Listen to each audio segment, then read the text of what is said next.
For the most part, do you read paper books or e-books? I'm almost entirely a print book reader.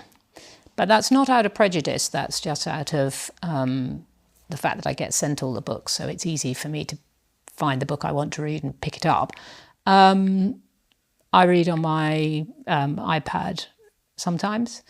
I think we ought to sort of stop seeing the two in polarity. I think, everybody is going to read both. I read the newspaper online and I read it in print on the weekends. I think we are all just going to get very used to reading in different ways.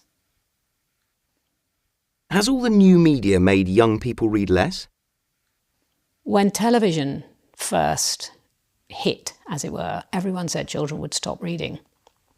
And the curious thing is that children's books, and even books for teenagers, are stronger now, much stronger than they were when children's television first took hold.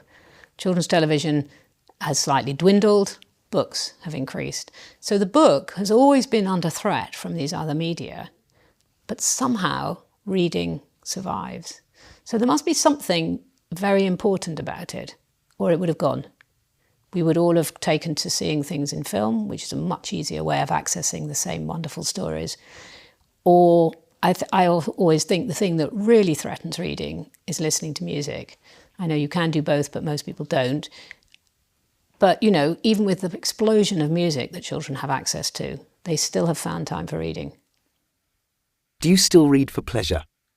Well, I still do read for pleasure, but it's harder to get back to that magical experience, which I do remember very clearly from childhood. I do remember that being totally absorbed in the book.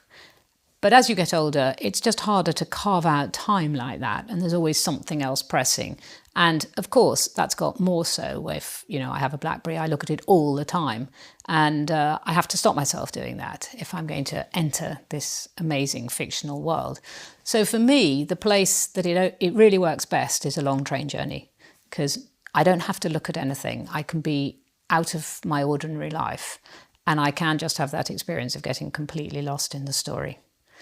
But it only really works when the story comes to you and you have that kind of chemical moment when the story grabs you and you're not going to stop until you've got to the end of it, or whatever, you want to read it as long as possible. So I can still read for pleasure, but I have to find the right book.